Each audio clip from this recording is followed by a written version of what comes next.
With Full One meteorologist Daniel McFarland, who has those watches pulled up for us right now. Daniel.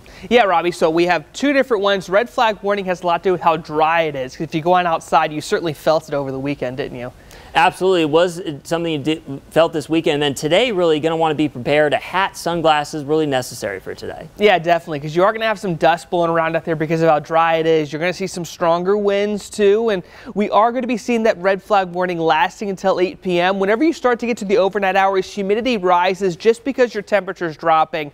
Otherwise, it really doesn't have a huge impact there. But that wind advisory lasting just a tad bit longer until about 11 p.m. tonight. And that's because wind gusts could be as high as 50 miles per hour across a lot of southern Arizona. Now, you do see the red flag warning basically covers our entire southern Arizona spot here, but that wind advisory is going to be underneath it. So a lot of you still have to worry about that as well. At least for early this morning, things are looking pretty good. You're only going to have consistent wind speeds earlier in the day around 10 to 15 miles per hour. It's not going to be until I think the mid-morning that you start to have those real stronger winds. So closer towards say 9 or 10 o'clock is going to be when you can expect them to start up. But by lunchtime today, you could easily have some spots, especially in Cochise County, with gusts upwards of 40 miles per hour. Now, if you live closer towards Ajo and Sells, I do think some stronger winds are possible for you as well. Probably topping out around 40 miles per hour. Tucson's also going to be around that mark. So I do think that the main concern for a lot of you in Pima County is going to be the strong winds and, of course, the warmer temperatures that you have as well.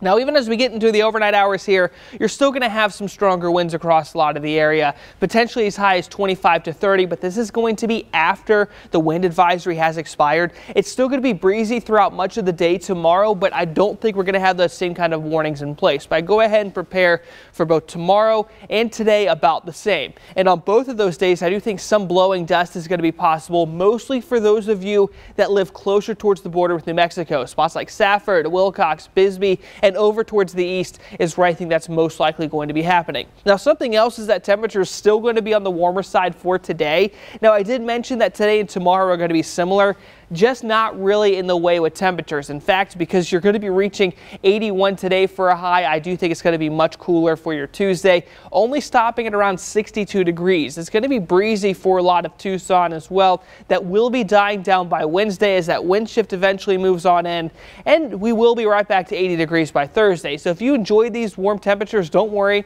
it is going to be on the way back, and I do think we could have our first 90-degree day of the year so far coming up on Sunday. So that's going to be the next thing we're watching once we're done with these windy conditions out there. That was weather. Let's go ahead.